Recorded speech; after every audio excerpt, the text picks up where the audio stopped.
above ground and the underground. The second is the corridor itself, which is made up of the track, the overhead catenary, the power stations, and the signals. And then the third is the control system, which is the brain that operates the entire system. And then lastly is the vehicles. So with respect to overall construction update of the stations, I can confirm that at the east, so from Blair to Ottawa U, things are nearing final occupancy. They're just into fit and final finishes, and they're actually looking at mobilizing cleaners to get everything polished up and finished up. With respect to the underground stations, Rideau continues to be the station that we're carefully monitoring. It has some work, some significant amount of construction work and mechanical, electrical still remaining to be done. So we're watching that. And then Parliament and Lyon are nearing completion, and RTG has, and we've seen the data, they've added resources to those stations and some additional oversight to ensure that they move forward.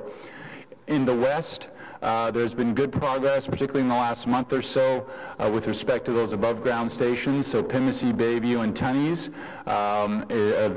they're progressing well. And they also have a plan to undertake testing and commissioning concurrently in the remaining stations that have construction activities, both the above-ground and the underground. So very quickly, just some slides in the East End. These stations, as you can tell, are finished. All the elements are there. All the passenger-facing elements are also there. The exterior landscaping, if you drive by them, many of them are nearing completion. Saint Laurent, for example, you can see that's a good shot of all the finite detail that's necessary to get to that final occupancy. A reminder that fencing, the construction fencing on both sides of the platforms, that is temporary, that's required. As you're doing live testing, it separates the active corridor from the construction and maintenance workers. Tremblay Station, same thing, active testing going through that. You can see the finishes that are completed there. And same with Herdman. There's a significant landscape component with Herdman Station. Just if you see some missing panes of glass, that is intentional. Those are access ports. They keep those open to move equipment in and out and final materials. Lee's Station, same thing, and as I mentioned earlier on, you're going to start to see these get polished up from cleaning for opening. Ottawa, lots of work being done there, a lot of work on railings. As you can see, the temporary ones are being replaced by permanent fixtures. That machine on the left that's called PrepTech, that prepares the surfaces for their final treatment. So, and then you can see the lighting that's on. Some people have asked, why is the lighting on during the day? It's part of the testing and commissioning of all the amenities within the station. With respect to the underground stations, I'm going to start off with Rideau. This shot is a shot of the Rideau station. It's massive, as you know. This is a temporary scaffolding system that's put in place. It does two things. It enables all of the activities and the construction activities to continue concurrently as we want to start testing in the tunnel with trains. And the other thing it does is there's a short piece of catenary, so the overhead power distribution system to the trains, that is suspended from this scaffolding. But that gives you an indication of some of the work that's remaining to be done in the scope and scale of what's left to do in Rideau Station. Parliament, on the floor, those tiles are all done. That's protective plywood on there. Same with the columns. To the left, that is a large array of Lyon, same thing. Flooring is done. Those columns are complete. They just insert LED lightings where those slots are, and then they're, as you can tell, they're doing the final ceiling panels. Elevators up and running. So Lyon is approaching that final completion piece. With respect to the west, you have Pimisi that is undergoing extensive landscaping. You've seen a lot of shots of those. People are tweeting out in terms of the scope and the scale and how it's set up for the future build around that great location.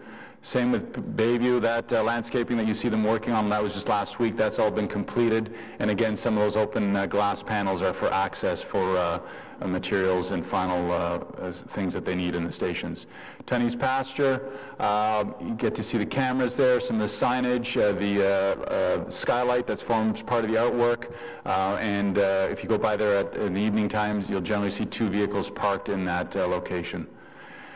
The next element is the corridor itself, and it contains the track that you see here, the overhead catenary, power stations. You see those distributed throughout the corridor, and signals. That has all been completed, so end-to-end, all of those elements are done. With respect to the Rideau piece, that just gets swapped out as part of the final finish once that scaffolding comes down. Next, in terms of the railroad build, is the communication-based train control system.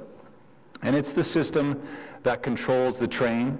It is the brain of the entire system. It's highly sophisticated. It's been used around the world. It's by Thales. I've mentioned that to you before. And it's critical. It's like the human brain. It provides all the functionality to the railroad. The path to revenue service requires that we pay critical attention and focus on the commissioning of the CBTC and all the other systems as they're vital to completion of the delivery of this program.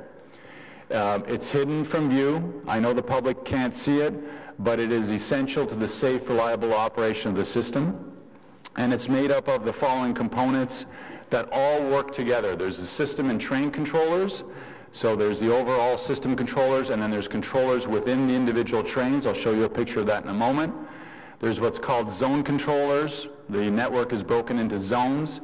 And then there's the automatic train supervision, or ATS. That's what gets fed into the control system so that we can see the active movement of all trains, and we know where every train is all the time in operation and at what schedules. So this is the schematic. I've used this in the past. And it shows all those elements and how they connect together. What's important for everyone to understand in this piece is the computer system drives those trains. We have fully automated trains. We do have personnel in those cabs. That's for added security. That's for added functionality. And what gets loaded into this computer system is your schedules. So the morning rush hour schedule, the midday schedule, the evening schedule, special events, those are all preloaded into the system, and it drives the trains, and it tells them where to be at exact point throughout the corridor, and it has to be precise and accurate, and it keeps your schedule adherence, it keeps the trains safely spaced apart, it gives you the latitude in the future to increase your service levels, your headways, so the time between trains and so forth. So that computer system is doing a lot of things behind the scenes. It is proven technology, it is used around the world, and as you've probably heard about New York City and Toronto and some of the older systems, they're all converting to these systems. So they have older systems that doesn't give them the flexibility that we have. You're getting state-of-the-art. There's a 4-step process to commissioning a complex piece of systems like this. There's what's called system integration testing. Are all the parts talking to each other? There's system acceptance, so the vigorous acceptance protocols. It's standard engineering protocols, both from a computer perspective and a railroad operation perspective. And there's what are called safety cases.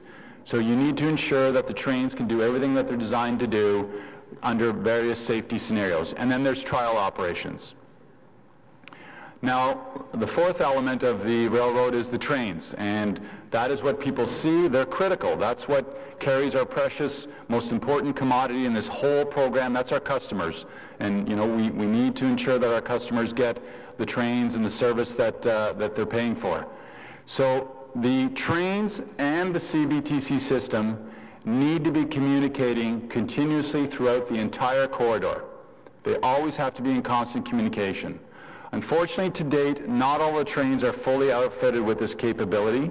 We have 2 that don't have the computer modules that I'm about to show you.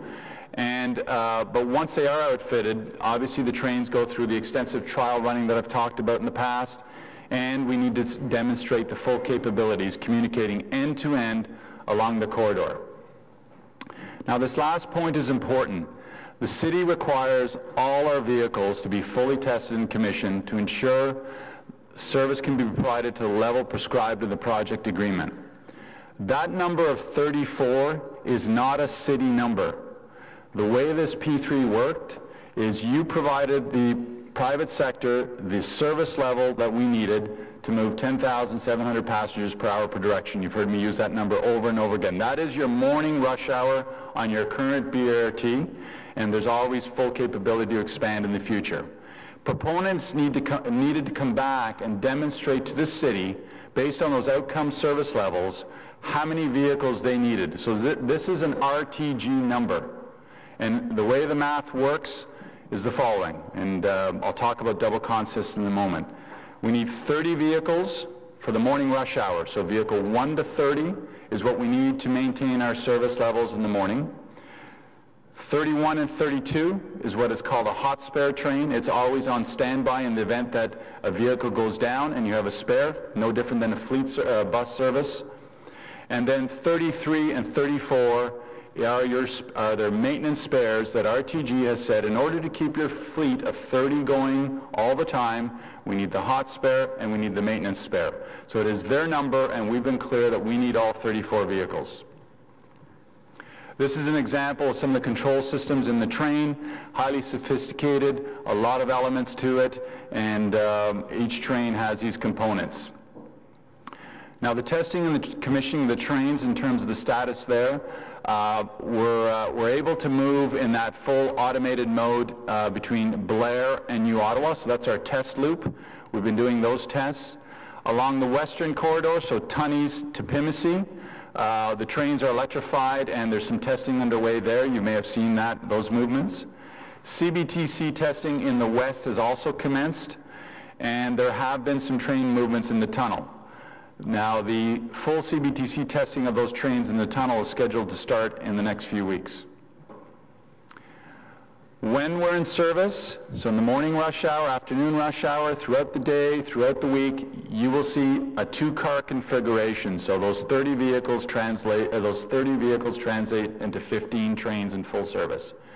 And we need to see the testing of the double trains coupled. That has started in the East End, as you know. There's been some photos out on Twitter and so forth. But we need to see that along the entire rail corridor from Tunney's to Blair.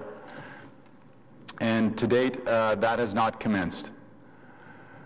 Next, I want to move to revenue service availability. And you remember last fall, there was a lot of discussion about this, and I just want to bring us back to what revenue service availability means and how it's defined. It's very important to emphasize revenue service availability is defined in the contract that you have signed with RTG. It's written, it's in black and white, it's a term that they agreed to in the contract. And no different than moving into a new house, the position the city took, which RTG agreed to, is there can only be minor deficiencies when we move into revenue service. So that's substantial completion of all the civil work, the mechanical and the electrical systems, delivery of all vehicles, in this case the 34 that they said they needed to ensure they meet our service standards, all the customer-facing elements, the signage, the next train announcements, the wayfinding and so forth, and commissioning and overall system performance and verification. You'll recall I've been talking extensively about system-wide integration. That is part of the revenue service availability definition that's in the contract. Maintenance readiness, so RTG, you'll recall, morphs into RTM, Rideau Transit Maintenance Group. They need to demonstrate to us that they're ready for maintenance, and they've done a very good job in that regard. Operational readiness, are they ready as an organization to support the system? Safety and system assurance, we've talked about that extensively. And then there's sign-off by the safety auditor. It is not the city safety auditor, it's the safety auditor that's been appointed to the project. Then there is the independent certifier, which is also required to issue a certificate acknowledging revenue service availability has been achieved. So there's a lot of steps to achieving RSA, and it's enshrined in the contract. Also, under the terms of the RSA, you've heard me use the term trial running, and I want to share with you the details associated with that that's contained in the contract. The objective of trial running is to demonstrate that the complete integrated system works. End-to-end, all subsystems, all personnel are there, the procedures are in place, so we can confirm we can go into revenue service. And Project Co, in this case, RTG, is required to conduct 12 days of continuous near-perfection running to demonstrate that ability to us. It's 12 days of near perfection. They can have some minor deviations, but we want to see that those double trains are running end-to-end stopping the right location, opening, announcing the next stops, everything's working, SCADA's up and running, we can do what-if scenarios, all those things. And at the end of the exercise, the integrated system is ready for revenue service. Now this bullet on the top of page 30 is important because it relates back to when I talked to you about the schedules. Remember the preloaded schedules that go into the computer? We need to see that we can move the passenger volumes in those regular and both for peak and non-peak schedules. That's the importance of the trial running. And the train cannot move into service from Tunney's to Blair. It only moves into service from Tunney's to Blair once there's full testing, commissioning, and trial running is complete. The safety auditor signs off, and then we're ready for revenue service. So the key activities that we need to carefully monitor and continuously push RTG on is the Rideau station, multiple trains operating in CBTC mode, the western alignment and how things are going there vis-a-vis the vehicles, the end-to-end testing of Tunney's to Blair with double consists, verification of all the systems, the fire alarms, the next stop announcements, all those things, safety assurance, SCADA. SCADA is very, very important. It feeds into the control center all of the system elements so that in our control center over at Saint Laurent we know what's occurring throughout the entire corridor. And full fleet operational testing in CBTC mode from Blair's to Tunney's. And then of course once the stations are completed, final inspections, code compliance, fire inspections and so forth. So let's talk about where RTG is on the November 2nd date that they provided to us on February 5th. You recall on February 5th, they advised the city that it would achieve RSA by November 2nd. And we have been meeting with them constantly and being on top of them in terms of how they're going to achieve that, when are they going to achieve it, and so forth. Last week, RTG met with the city and they requested that the city carve out certain requirements of that RSA list that I just walked you through. So they asked us to eliminate some of those requirements, and they asked for an amendment to the project agreement because they believe they cannot achieve RSA by November 2nd without the city deviating from contractually what we agreed to with RTG for $2.1 billion. And it's important to note that you are not required to waive any of the requirements of the RSA. You're under no obligation, and we have repeatedly advised RTG that it must meet all of its contractual requirements. So what RTG requested in the carving out exercise is a modification to the fleet size, a partial station opening of Rideau, and reducing the requirements of the prescribed trial running, the 12 days of consecutive testing, from the project agreement. They also asked us to consider partial line openings and soft starts. Some important factors in our decision making in this regard. Number one, you've heard me say over and over again, this is a conversion of the busiest BRT in North America to light rail. On opening day, it'll be the busiest light rail system in North America. Unlike new LRT lines or line extensions, our line is required to handle the very significant passenger loads that are currently using our BRT. And the trial running requirements, which is, as I've said repeatedly, is the demonstration of the ability of the system to run and function the way it was designed from end to end, reliably handling our passenger loads at the headways and the travel times, and those are all important things that were included in RTG's bid. So our position is the following. We reviewed, we listened attentively, we assessed, we continued to bring our extensive team of experts to the table, and what they proposed last week we have rejected based on the following. We have been clear with RTG consistently that a modified fleet size will put the city at risk and will put us at risk in our ability to operate the system as planned and promised to our customers. At the end of the day, you're building a light rail system for the customers, and they need to get what they were promised. We also said we are not on for the dilution of the prescribed trial running requirements. It's clearly outlined in the PA, and they've been contractually agreed to by RTG, and it degrades our ability to be assured that the system will operate as designed, a risk we're not prepared to take. With respect to any partial station opening, we are clear. We know how our system works. It will impact transfer points, the multimodal linkages that you've asked for. It introduces confusion to our customers. They have enough change that we need to navigate them through. Mobility, access, egress, where are the escalators, where are the elevators, and you know what's very important for us, for our customers and for our taxpayers, is that important first impression. We do not want to degrade that.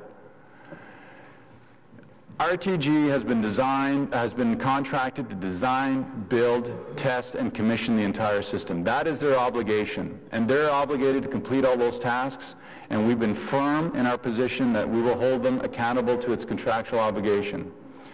What they've put forward transfers the risk to us, to the city, to our taxpayers, and to our customers on many fronts, operationally, reputationally, and could potentially lead to additional costs.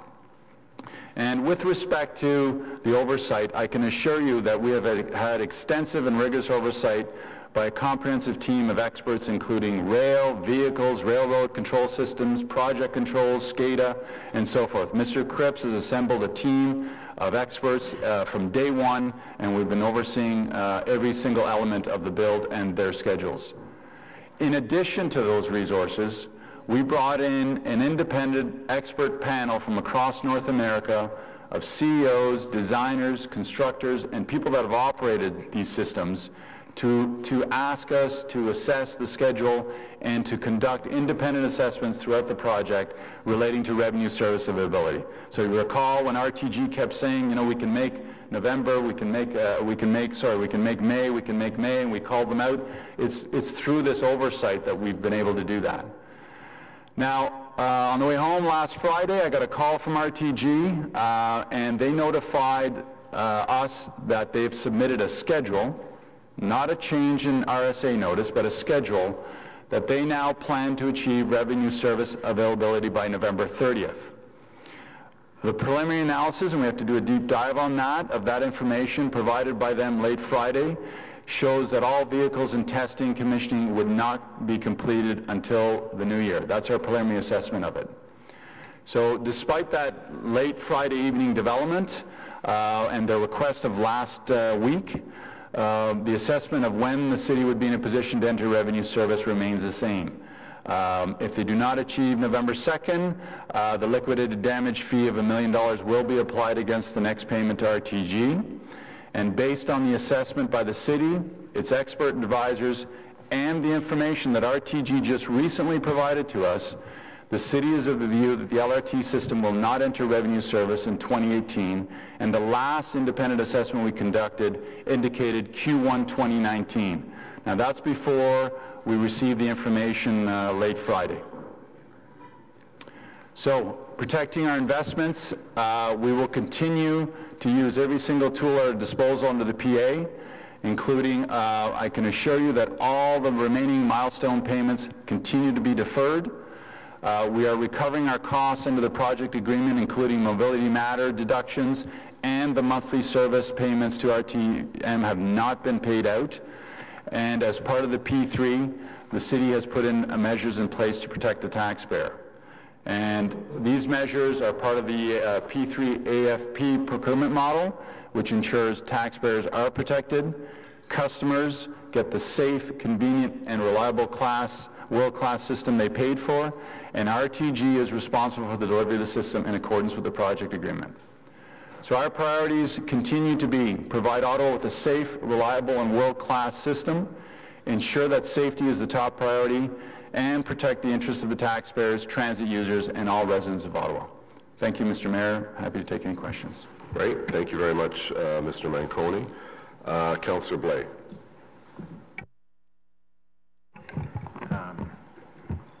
Thank you very much, Mr. Mayor. Thank you, Mr. Manconi, for the presentation.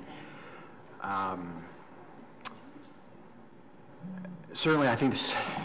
Sorry. I think this is very disappointing news, and I think probably a lot of people, anyways, I'm pretty angry actually right now. So I'm going to ask some questions, and I'm probably going to say some things.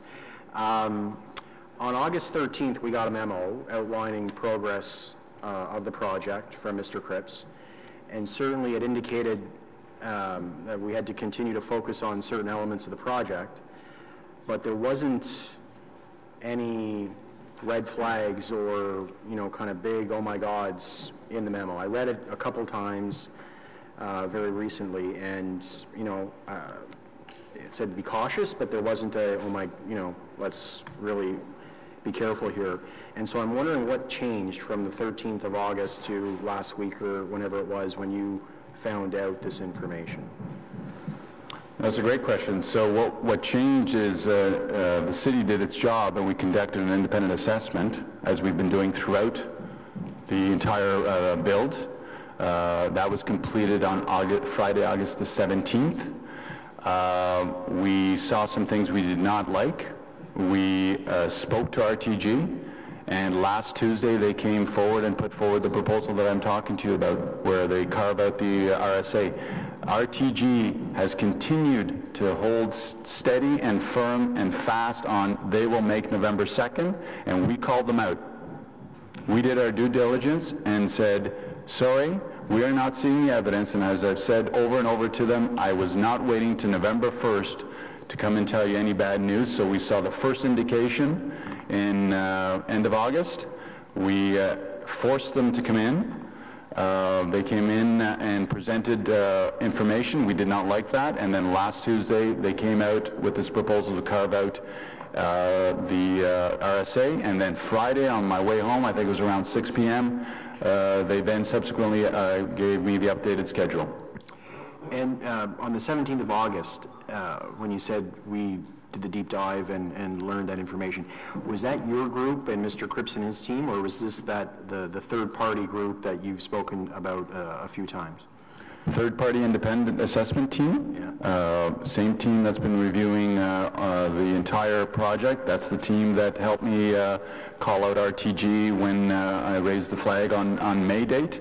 And so it was that team, and it's done concurrently with us and with RTG, by the way. We go out and we walk the entire line, we look at stations, and we ask them pointed questions. So if we didn't have this third-party group, do you think RTG would have bothered to tell us? I can't speculate that. You'd have to ask them that. Okay, but the information, I think you said it was Friday night, just this past Friday, that they said they can deliver by November 30, and you don't agree with that, based on our current understanding of where they are. So not to get into too many details, but I was driving and I said, what does November 30 give me? Yeah. Because I said, unless it's every single element of RSA, my story to Fedco is not changing. And so they said, well, no, we still have some vehicles that, those missing components, and you can proceed without all the vehicles. And I said, two things. Number one, it's not all about the vehicles. You know, we still have Rideau Street, we have other things that, the SCADA and so forth. And I was crystal clear in reiterating the point that the expectation of this council, this city, and the taxpayer and the customers is that they're going to meet every single element of RSA, that we are not deviating from that. And so, you know, I know you've been very consistent about that to this committee and to council, and I think council's been consistent back to you with that as well. I guess, where is the breakdown happening with RTG then? Like, why aren't they getting it? Again, I can't speculate. I can tell you my opinion. I think they want me to flinch, and I'm not flinching. I'm not biting. Okay. And so, can we still trust RTG when what they're telling us? At the end of the day, you will have a world-class system. The work they are doing, there's no concern with work. I don't want people to start speculating, you know, are they fast-tracking and safety and then compromising. The oversight that Mr. Cripps has, the oversight that we have through the certifier, the independent safety certifier, the safety assurance program, very robust build. I trust them with their build, I trust them with the vehicles, I trust them with all that. There's nothing that leads me to doubt them in any respect in that regard. You just have to go and visit the infrastructure and see it firsthand. And also those independent leaders that we've brought here have operated things like New York City, Boston, and other systems, St. Louis. They've been around complex systems. They've not raised any flags to Mr. Cripps, to myself, and you have those layers of oversight embedded in the project agreement. So we can trust them on the build. I can't comment on what motivates them. I suspect it's commercial issues. You have to remember, you've got them right now in terms of you're not giving them the payments that they were looking for, and we are not deviating from that. And so can you remind us, then, or maybe Mrs. Simolik can remind us, when was the last time we paid RTG for their work? Milestone 11, I believe, was paid, I think, somewhere around March. They achieved, as per the project agreement, when they achieve a milestone, we have to pay them. So that last one was paid earlier this year. And how much money, you know, should they actually deliver the system, how much money is still outstanding? There's still 2 payments left, substantial completion and revenue service availability, and if memory serves me, it's around $275 million. Okay, thank you very much. Mr. Manconi, you had said that, you know, the civil work at the end was some of the easiest stuff and not to worry about that, et cetera, and, you know, there's still some civil work to do, as I understand it. Is that work that can be done effectively during the colder winter months? Like, can concrete hold up if it's poured after in the winter and so on and so forth? Yes, I think the good news on that front is there's not much of that left to be done. All the major landscaping and so forth is done, so they're not into those things that are susceptible. They will have to heat their work areas for their employees if they need to do fit-ups in those above-ground stations, but those are tracking well. It's really Rideau is the one that they've got a lot of work to do, and all the concrete is done, and the logistics on Rideau for them is complicated because while we're doing active train testing, and this is where we grilled them, they need to move material in and out in between our train testing and so forth. So it's Rideau is the complicated one. Okay. And how does this affect what happens next? How does this affect stage 2? So a few things. Stage 2, there's nothing that we know of that we see that will impact stage 2. As you know, you've already ordered the vehicles. The MSF expansion is well underway. The procurement is continuing. There's no dependency on do we need to be in service to get our stage 2 underway. So that is fine. And then what's very important too is the customers, on the bus service, there's no more changes to our customers until we launch the train service. They've been through enough, and so there is no more bus changes coming to any of the routes throughout the system. And if I could throw that in, I remind RTG, it's not just about their build. OC Transpo and the rail office have been going full out doing one thing, taking care of our customers and our employees, because they're going through the phenomenal change that this transformation brings, and it is highly complex. And on the city side, 21 projects for readiness, all on track. We're waiting for them. Thank you. I'm glad you mentioned our customers because, I'm sure we've all heard from our customers, and let's remember our customers are our neighbors, about the impacts that we've seen. And it was always under the understanding that they were going to get this amazing new system, and they were going to get it in the spring, and then we asked for some patience, and they would get it in the fall, and now we're asking for even more patience. And I hope that the cup hasn't runneth over. And it's not just bus riders either. We have to remember that the road detours that have been in place for, in the case of Orleans, years to accommodate this. And in fairness, I know that there's no more route changes coming, but there are other changes that might come, I presume, before the train might open, given we don't know now. And so I would really, I would not support changing fares until LRT's open at this point. If you recall, we had changed the fare schedule to January 1 implementation. I'm not sure that I could support changing fares in this environment. And so, Mr. Mayor, I'd like to direct staff to review the fare options, including a delay in the implementation of the fare table, the new fare table, until LRT is ready to go. And I presume, and the clerk's office can correct me, I presume this is probably something that needs to be considered by the next council. So to have that information and a recommendation back to the next council at the earliest opportunity of the new council, Mr. Mayor.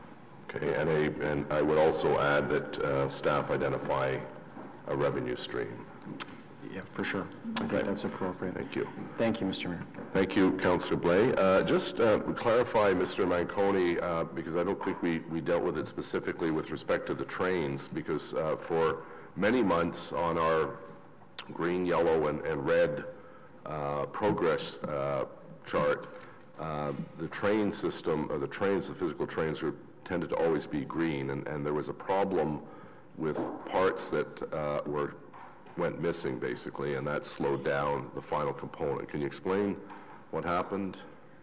Certainly. Well, if you look back at the presentations I've given you to date, train production was moving along very well. We tweeted out the 34th train build and so forth, and again, we were surprised. RTG a few weeks ago came in and said, we have a bit of an issue, and we asked what's the issue, and we were surprised to learn it's with the train build.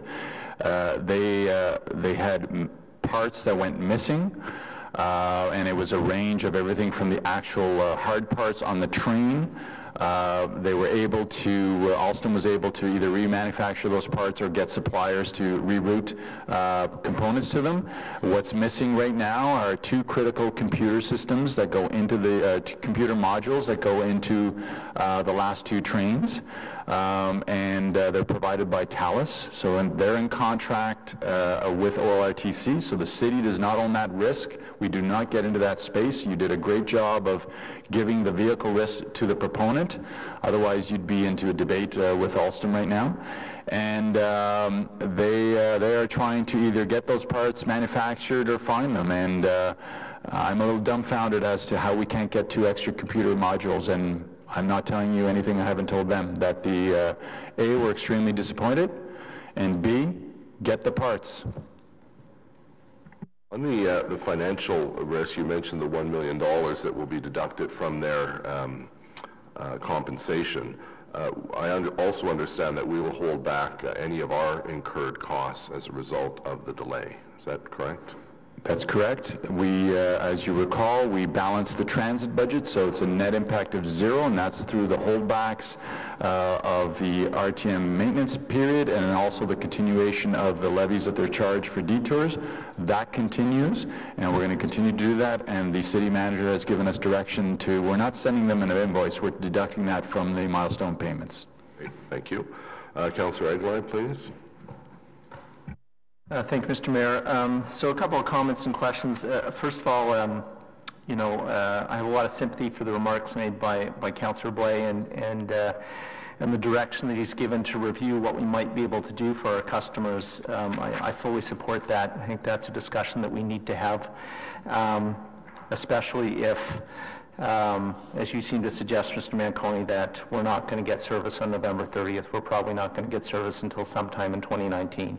So, so that's a direction that I very much support, so we can have a full discussion around what we might be able to do. I think our bus riders, our transit users have been more than patient over the last number of years. And what we've held out for them is it's going to get better. You're going to have a better system, a safer system, a more efficient system, a cleaner system, all those things. And I do truly believe we are going to have that, but we're certainly not going to have it when we anticipated we were going to have it, and we're certainly not going to have it when they anticipated they were going to have it. So it's a good direction. I think we need to have that. We need to have that discussion to see what we can do to ease the transition and also to ease the bad news that we're providing. You had talked about the fact that you've balanced the OC Transpo budget, so we're at a sort of a sum zero for this. Will that's for this year. Does that carry into next year as well, Mr. Manconi? Are we able to provide the same level of bus service that we need to in the event that the train doesn't open till February or March or whatever that might be, and still still be at an even position in terms of dollars, or is your budget then going to go into a deficit? So the balancing of the transit budget, you're quite right, Councillor, was for this year. We brought a report to Transit Commission in that regard. The work that we have to do based on last Tuesday and Friday evening's call now is go back and balance that again for whatever comes in the new year. But our position is we're going to continue to keep levying those charges off of the milestone payments.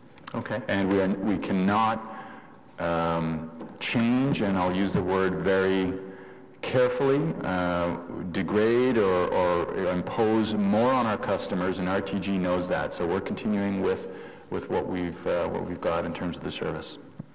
And just so I'm clear, the changes that have already been made, the additional transfers, even though you're putting a hold on further changes to the system, but changes that you've made this fall, for example, they're going to stay in place until the train goes into service? They are, but we need a bit of breathing room because, again, there was a lot thrown at us last week. I need to go back and meet with the OC Transpo team, and I need to understand all this. But yeah, the current plan is to hold it the way it is right now. We don't want to be flip-flopping back and forth. The point of any future changes is that's when all of the future transfers get infused, and obviously they can't be implemented until we go to launch. Right, but I just think that adds more substance to the direction given, because there are some people out there that are making those transfers in anticipation of the train opening in November. And now we're saying that's not going to happen, but we're still going to expect you to make those transfers. And so your trip is going to be different than it used to be and not as good as we promised it was going to be. So again, I think that adds to the direction request. You had said that you have an independent group that's looking at this and that you've met regularly with RTG.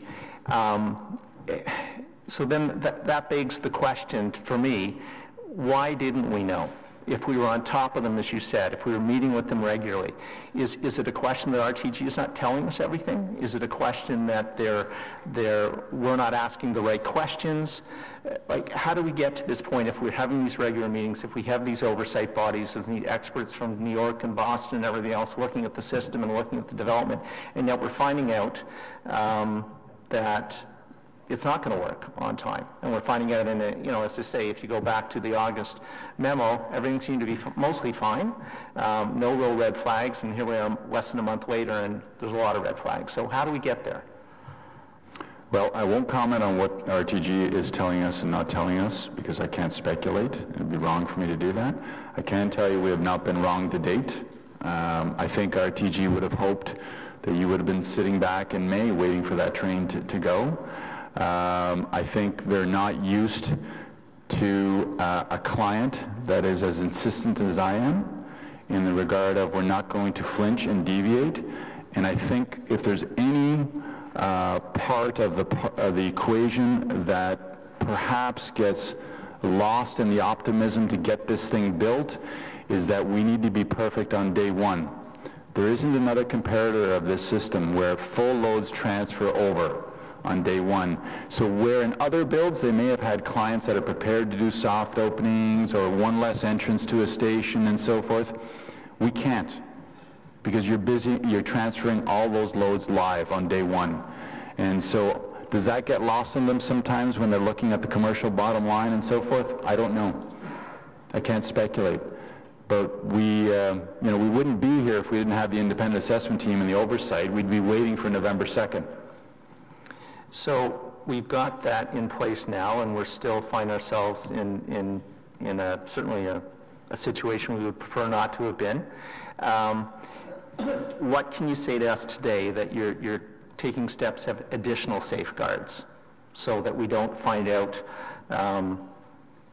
in the first quarter of next year that all of a sudden it's not going to happen until the summer? So what additional steps are you and your team taking to hold RTG's feet to the fire, to make sure we're asking the right questions, and more importantly, to make sure they're giving us complete and full answers? So the first thing is the parts for those trains. They need to give us an answer on that one. We will then take their new schedule, with which when you start this massive build, it's pages and pages of data. Now we're down to the critical 5, 6 milestones that they need to build. And through the scheduling experts that we have, we look at can they achieve those dates and those builds, and that you're not tripping over on critical paths. How much float time do they have? How do they get there?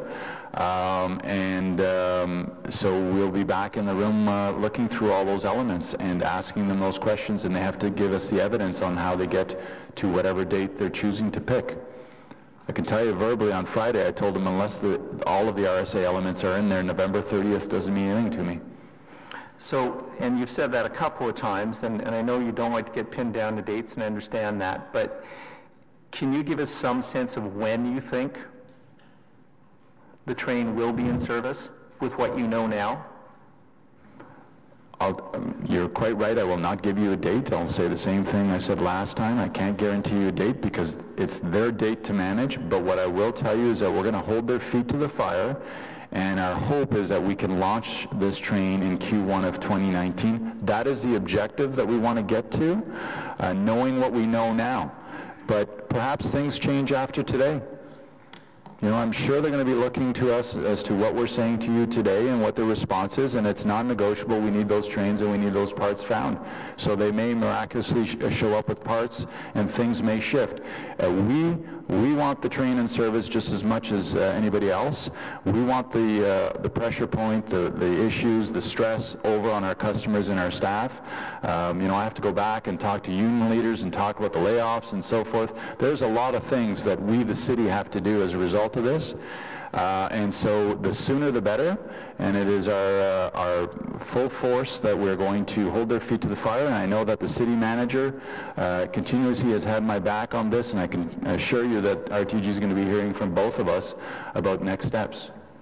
So again, to go back to the concept of carving out pieces and doing it earlier and that sort of thing, to keep it in as simple terms as possible, if we take the train system with any of the RSA requirements outstanding, it would be a little bit like buying a piece of furniture at IKEA from the as-is department.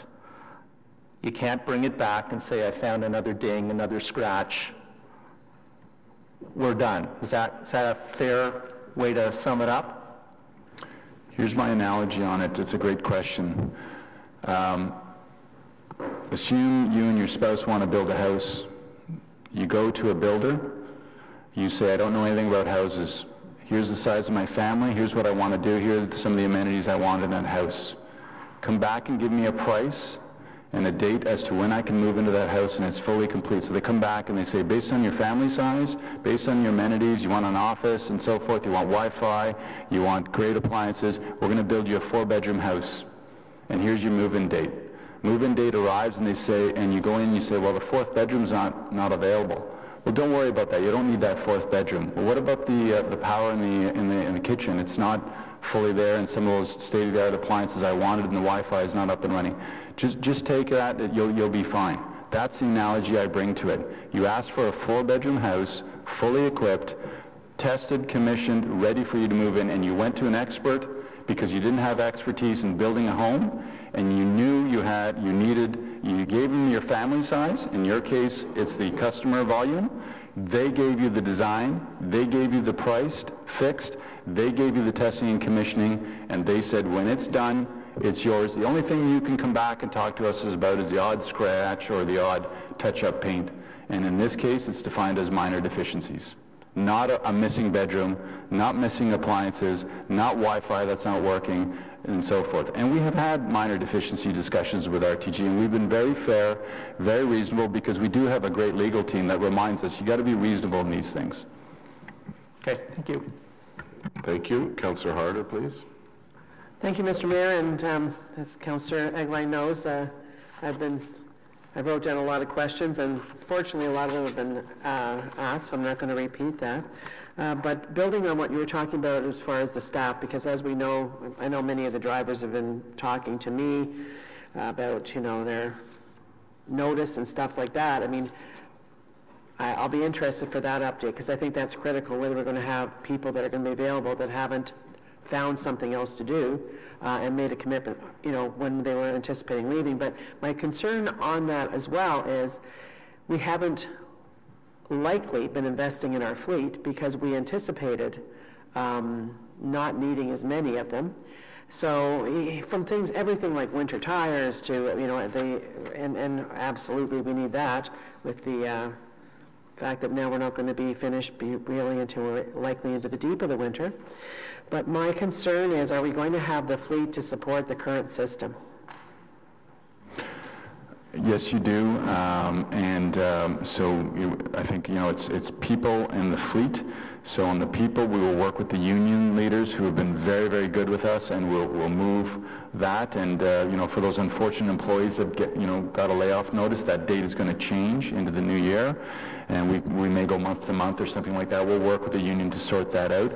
On the fleet, we were anticipating to get through the end of the year because we're in November, so it was November, December, and then we dispose of the fleet. We'll have to do some things with that, but I think it's all manageable. And again, those are all costs that we're going to track, and we're going to add it to the bottom line. So we're going to anticipate that RTG will pay us for those extra unknowns, because you haven't budgeted for that kind of investment of that many buses that now we will need for the system.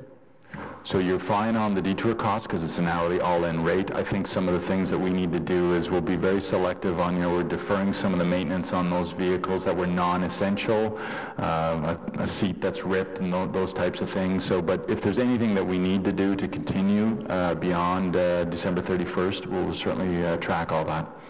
Thanks. And I'm also, I know that Councillor Blais brought up the stage 2 and whether there'd be a delay or not, but I think that is fundamental to the success of LRT in our city. We've been, west of Tunney's, we've been hanging on with bated breath, where people are excited now about coming out to Barrhaven, going out to Canada. And it's critical. So do we have the ability to stay on schedule with that? I mean, and are you concerned that we actually have a deal, or our contract is actually with RTG to be the manager of the next stage? Do you have confidence in that? And if necessary, can you reverse the order of the start? So for example, you could start the work at baseline where we already have a tunnel underneath the station to go that way if that needed to be. I mean, at this point, I don't think that we really know for sure a lot of things. I just want to make sure that stays on track. Councillor, you're fine on stage 2. There's no direct dependency that's going to compromise your timelines or your issues there. And on the confidence of RTG, I think this helps bolster our position as to what we want for stage 2 in terms of perhaps they need to bring in some different approaches and personnel. I can tell you they're getting used to our style as a city in terms of we want what we're paying for. Well, one thing that certainly I'm finding out with the work that I'm doing on AVEN and precision agriculture and that sort of thing that's unique to us is our weather. Do you think that there's a chance that the extreme weather conditions that we have in Ottawa are a factor that maybe no organization that has built this sort of LRT of any kind, tunnels, etc., has had to deal with, and that is part of a learning curve as well? Do you think there's a possibility that that's tied in? Because I know for a fact that people are looking to Ottawa as a test base on the other things we're working on, because we are unique in globally. I don't think climate is the issue.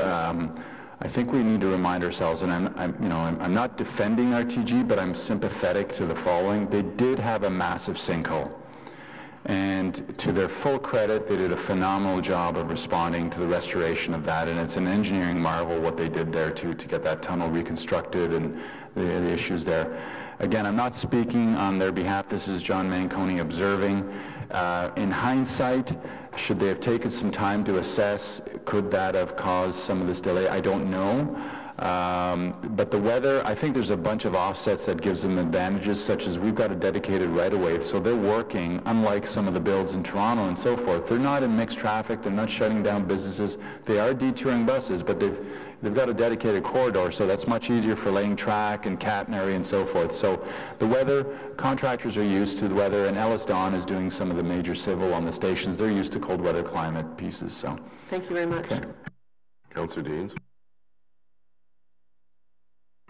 Thank Thank you very much, Mr. Mayor, and thank you, Mr. Manconi, for the presentation. And I mean, I share the disappointment of people around the table, but maybe I don't necessarily share the surprise as much, because I've been feeling for months, just listening to your monthly updates, the magnitude of the challenge that was facing RTG, and maybe it's just because of my experience with the Presto implementation, which I recognize is really small potatoes compared to implementing something like this, but when you have all those systems that need to work together and be integrated, it's complicated, it's very complex, and just watching the monthly updates, I had a strong feeling that this date was not a realistic date. In fact, I've been telling my constituents out on the doorstep that although I'm hopeful, I'm doubtful that we're going to meet that date. And I very much agree with your approach. We don't compromise safety. We don't compromise reliability of the service, even if it takes longer. As disappointing as that is, this is a system that's going to be running in this city for many, many years to come, and it has to be done right, and it has to be safety first. And if it's going to take longer, unfortunately, maybe it's just the Presto thing in me, but if it's going to take longer, it's going to have to take longer, but it has to be done right. And so I agree with you. But what I see is the domino effect that this is going to have on the city and on the corporation and across like a lot of different lines. For example, we're waiting for the transportation master plan to see how traffic patterns changed with the train running. So now the train's delayed, presumably the TMP will get a further delay as a result. We've changed bus routes as a result. Are we going to put them back in place until we know when this is going to be up and running? And we've given notices to our bus drivers, termination notices for, I think, the year end, right? December 31st? December 1st, yeah. December 1st. So presumably, we're now going to have to ask our bus drivers to extend. How long are we going to extend them for? Again, we need to look at the revised schedule. Certainly, we need them for the end of the year, and then we'll make some arrangement if we can go month by month. But it's complex, right? Because they do their booking, as you know, Councillor Deans, on work and so forth. So we have to work all that out with the union president. Okay, and what about the route changes? What are we going to do about those? So no more route changes. What we implemented in the fall schedule stays in place. The key message to customers is that the next route changes will be the transfer points to the main hubs once the LRT opens. So we're not going to impose any more changes to our customers on routes. Okay, so just hold there for now, because it's difficult for people that are using the system every day when, you know, there's so much uncertainty, but unfortunately I think that's the reality that we're faced with now. You know, I had been calling for a continuous audit through phase 1 of LRT, and I guess I'm left wondering now if we had been continuously auditing, if some of these issues would have shown up in that process earlier. Well, you'll recall we did have an audit by Mr. Hughes, and it was it was all about this. It talked about operational readiness, and it is those systems and subsystems that he identified, and remember he defined it as a very good process. All those this goes right back to Councillor Blaise's question, you know, what were you doing to make sure that we knew about this? And all of the systems worked. We have the monitoring programs in place, we have the independent assessment team, all those things, and it has been audited by Mr. Hughes, and he was very pleased with all the systems so that you did not get to the day before November 2nd with a surprise on your hands. So the early indicating system worked, and I said in the past I wasn't going to wait till the last minute, so here we are. As soon as we knew it the week after, we're briefing you. Okay. I'm just wondering about the financial arrangements with RTG. I know there's the $1 million payment, but there's also going to be additional costs to the corporation as a result of this. For example, paying the bus drivers longer. Whose cost is that? Is that ours or is it theirs? That's the what I talked about earlier on. The transit budget has been balanced based on they are paying for those costs through the various project agreement clauses. So that was for this year, and now we're going to remap it if it needs to go into the new year. So they'll pay for that? That is the direction that we have given Mr. Cripps and his team. That came right from the city manager, and you saw that when we brought the transit restated budget before you. The treasurer and I reworked all the numbers, and so it's made up of the deferred maintenance payments. I think it's around $4 million, plus all of the payments that they're obligated to pay for detours, not the bus detours, but the traffic detours. Those fund our bus detour costs. So we're continuing to deduct our costs off of their next milestone payments. Okay, and then Councillor Blais's suggestion, which I agree with, to not change the fare table until such time as LRT is up and running, that comes with a cost, presumably, and whose cost would that be? Well, I heard the mayor say come back with a funding source, so I'm going to work with the treasurer, and we'll give different options and scenarios on that. Well, is that the city's cost as opposed to RTG's cost? So if you're asking me my opinion, I would see that being our cost. The question will be, can you flow that back to RTG? So I don't know if the treasurer wants to comment on that, but I'm assuming that's where, based on the comments around the table, the direction would be, would see if you can charge that back to RTG. Is that what you want? Yeah. Yeah, that would be the intent, my amendment. Okay.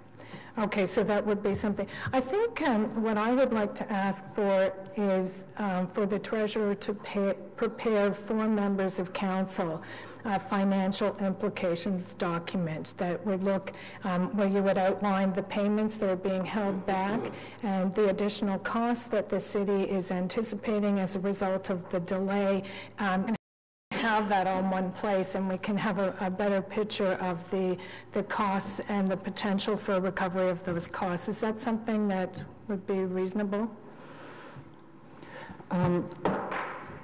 So the intention, certainly we can put something together. I guess the only sticking point right now is it all depends on what our actual revenue service availability date is, because we've got two different dates right now.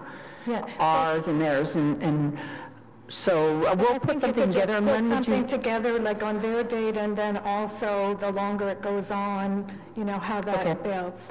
And when would you want that for, Councillor? Whatever's reasonable. What would be reasonable? Okay, we'll try to put something together as quickly as possible. Thank you. Okay, and just on this parts, the parts that we don't have, how long have we known that those parts were back ordered?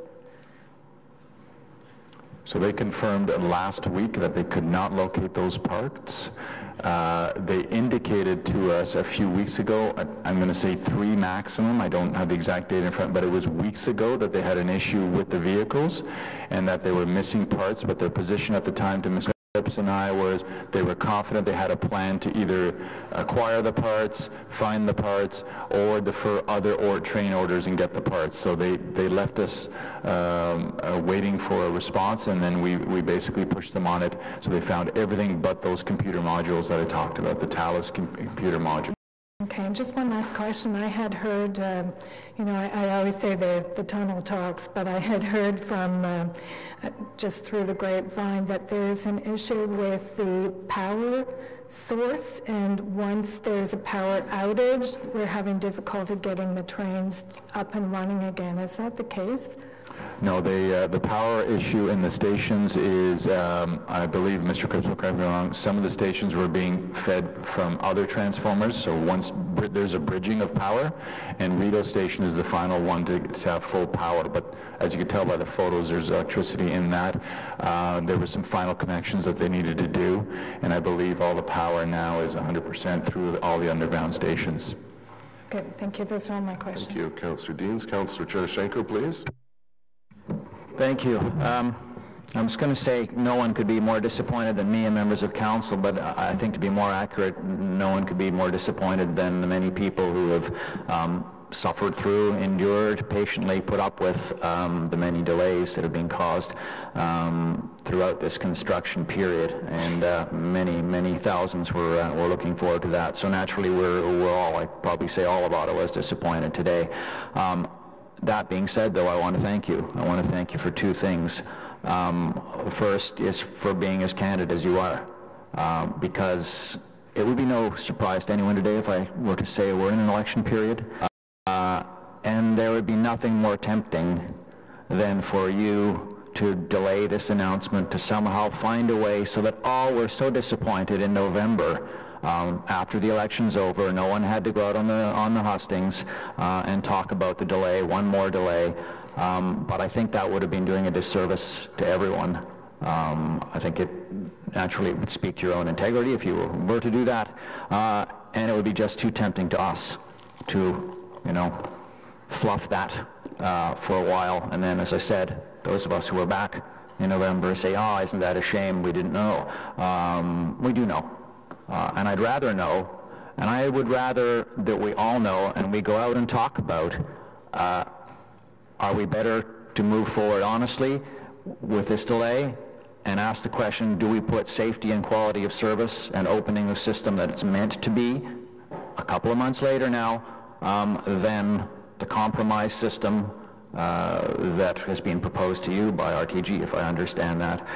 So the second thing I want to thank you for is not blinking. And I don't think we need a motion, but if I were to draft one today, it would say, don't blink, because counting on you and your team to hold RTG to what they are contracted to do. So I think that's absolutely critical. We expect nothing less. So thank you for doing that so far, and please continue. I have a couple of questions. Many of the key ones have been asked now. When you're 6th or 7th on the list, the good ones get asked. We saw some media coverage and the city's response on the issue of concrete, deficient concrete, back about a month ago, maybe a little more than that. Is there any concrete that still needs to be repaired, that continues to be deficient? Because that's not a minor deficiency, I think we can all agree. No, so as part of the quality management system for the project, RTG is responsible for quality assurance, quality control, and then the city puts measures in place to ensure that they're meeting those requirements. So the non-conformances that you're referring to are anything that doesn't meet the specifications of the project agreement. So to close out those non-conformances, RTG is required to come up to assess the non-conformance and come up with an acceptable solution to it, or an acceptable closeout to it. So it might be testing the material, it might be rejecting and replacing the material, it could be treating the material in some way, but all of those have been closed out. So there's nothing out there today that needs to be actioned in terms of non-conforming concrete or any other material for that matter. And was there concrete actually replaced, repoured, repaired as a result of the city's own findings and the inspections? Yeah, there's been a variety of remediation measures. So in some cases, they may core it and actually test it to make sure it meets the requirements. There has been loads of concrete rejected, which is quite common in construction. I mean, it's not as precise as you might think it would be. So if a load of concrete sits in the truck too long, the load has been rejected. There has been some material replaced, so it's been a variety of things, but again, each one of those needs to be assessed on its sort of own merits, what the situation is, what the non-conformance is. There are times when RTG will bring in experts in that material, if it's concrete or some other material, they'll bring in experts to do a review of that and then come up with the appropriate remediation plan. And again, the city monitors and tracks all of those things to make sure they have been closed in a satisfactory manner. So to restate it, you can just nod. There is no deficient concrete, nothing that causes any safety concerns that has yet to be replaced or repaired? Yeah. That's correct. Corrected, thank you. So we really are then talking about minor deficiencies beyond the very major delays that, that you already brought to our attention. Minor deficiencies, is that really just kind of a code word for cosmetic in the end? A minor deficiency would never be operational or safety. By definition in the project agreement, a minor deficiency is something that won't impede or impair the city's use or enjoyment of the element. So, you know, a cosmetic item could be one of those. But if it's some of the things Mr. Manconi's been talking about, vehicles, stations, those would potentially or would impact the city's use or enjoyment of the system. So it falls beyond the definition of minor deficiency. Mm-hmm. Okay.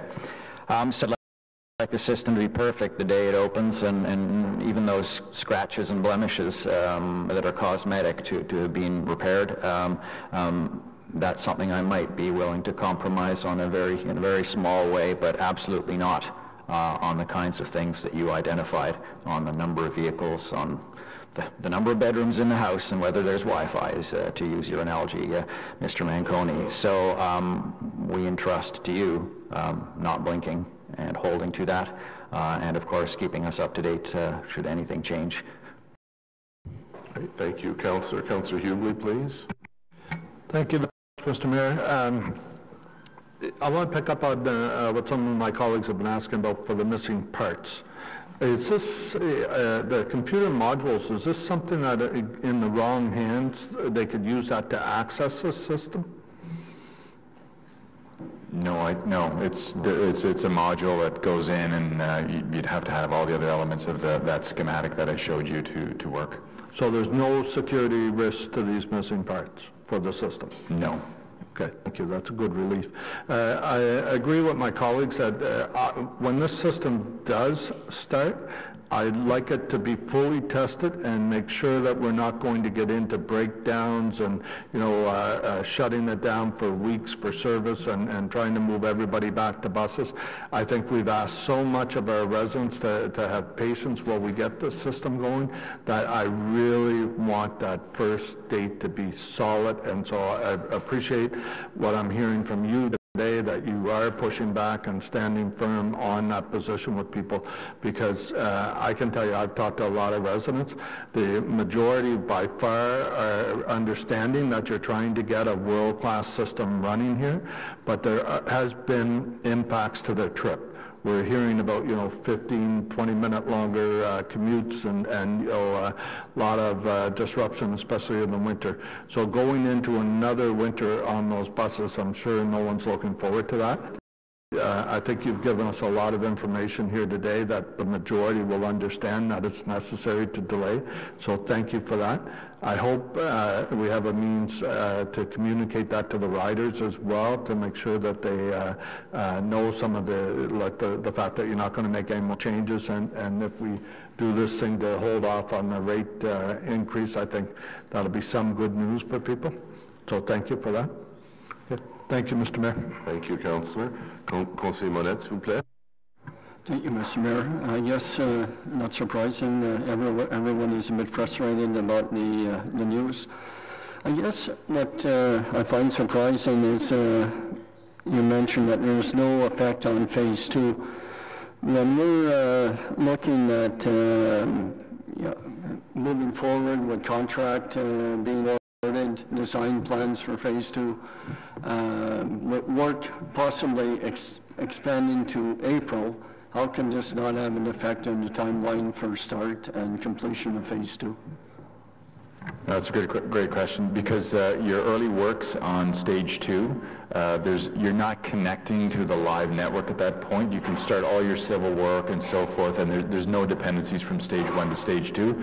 The vehicle builds for stage 2, that order's already been given and that's proceeding.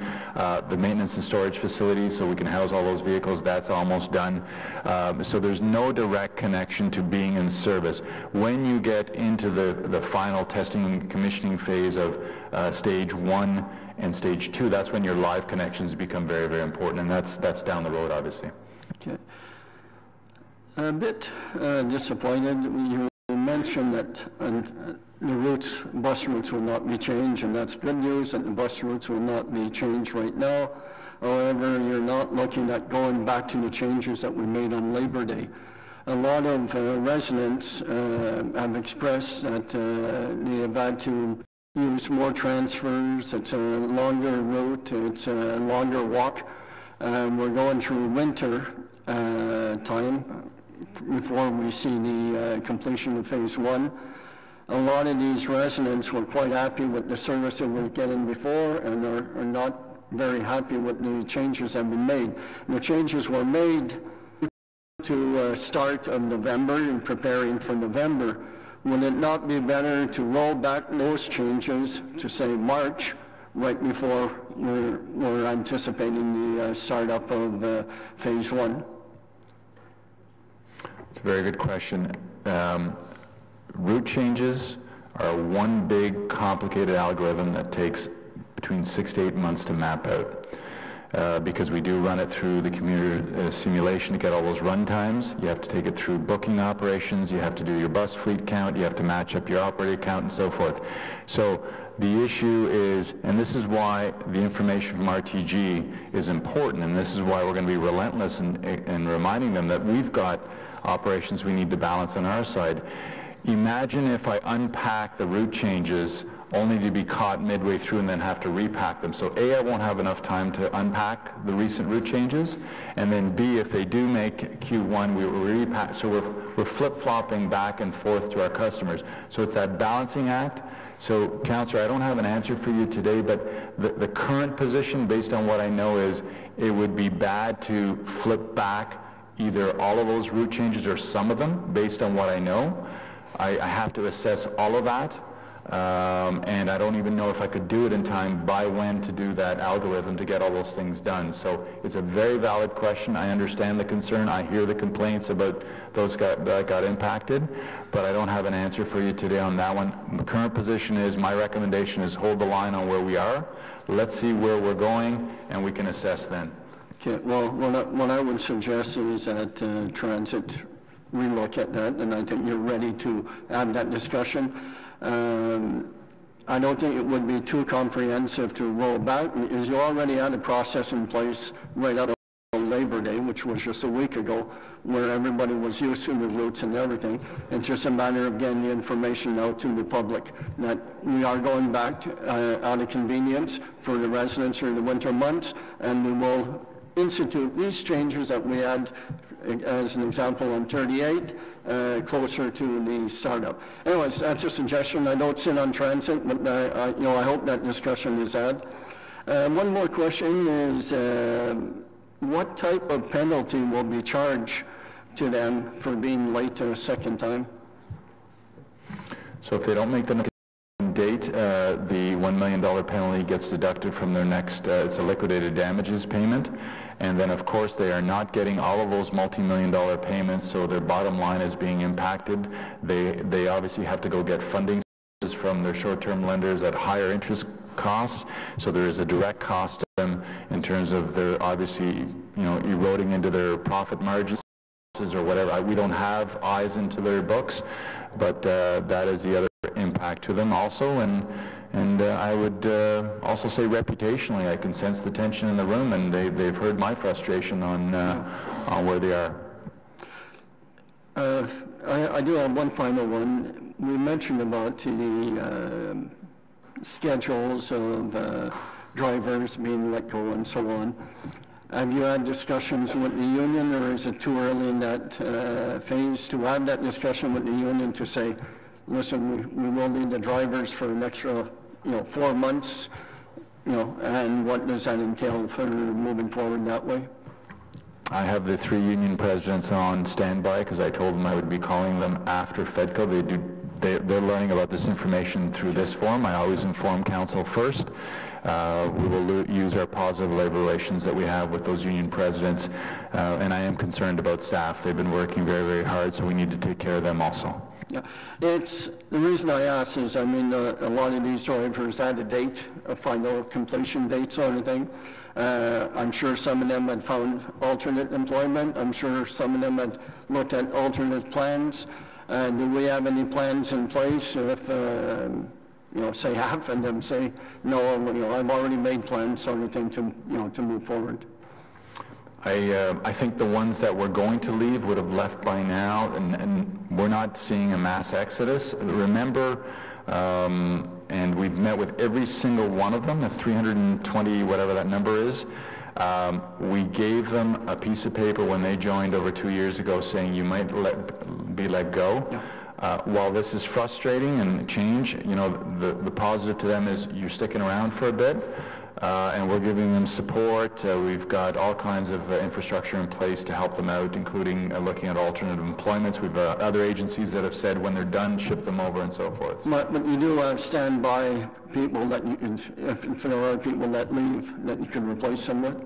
We are continually hiring and training so that we have the pool of resources that we need to do cover off, yes. Thank you. Great. Thank you. Councillor Taylor, please. Thanks very much, Mr. Mayor. And a lot of the questions that I had have been answered, asked by my colleagues, so appreciate that. John, I feel for you. You have a reputation for being a capable and competent manager with a track record for getting things done. And I think you have lived up to that, and you're still living up to that today. I think the one thing we probably left out of that contract was the requirement to have RTG come and sit here in front of us as well as you, but I understand that you're the person responsible ultimately for the project. So, we heard some of my colleagues, Councillor Chernyshenko, talked about, you didn't kind of shirk your requirement to come here and tell us about this, notwithstanding that it wasn't going to be pleasant news. So I wanted to ask you about your impression about that good faith. I think we have it with your team. My question is, does it extend to RTG? There comes a point where you start to feel like they're the kid who shows up the night before to tell you, I was assigned a project 2 weeks ago and I didn't do it, and now I'm in a bind. So, I'm concerned or I'm interested in what your opinion is about how this delay, again, the missing parts that disappeared out of the blue, how does this impact your view of the good faith relationship that we have with RTG? Because I think it's important because, I don't want to get to a scenario where we go operational, they're responsible for, maintenance and all the other products down the line, and the relationship is eroded to the point where they'd say, well, look, that's not written in the contract, that wasn't in black and white, so if we don't have to do it, we're not going to do it. So can you speak about that a little bit? Certainly, and that is a very good point. We have a 30-year relationship with this organization.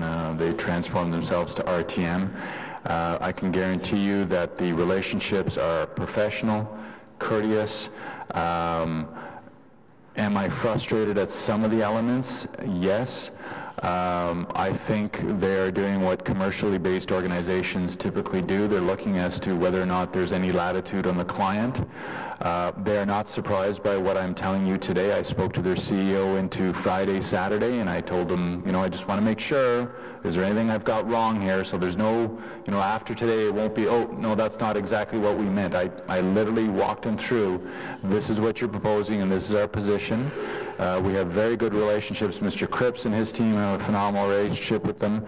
Mr. Kanalakis does, myself, and with the RTM organization, there's a general manager there. They are very good people. We get together and talk about this stuff collectively, so I'm not worried about the relationship eroding. We have a good project agreement that gives all the tools on both sides to have the difficult discussions and the processes to be followed when there is a disagreement. Okay. So a couple of my colleagues, and no surprise, I'm a stage 2 councillor, not a stage 1 councillor, and I was always of the opinion that the second mouse gets the cheese, and there was always going to be difficulties with stage 1. The project of this size, it was unavoidable. You just get into a game of, how do you minimize them? You've said there's no impact to stage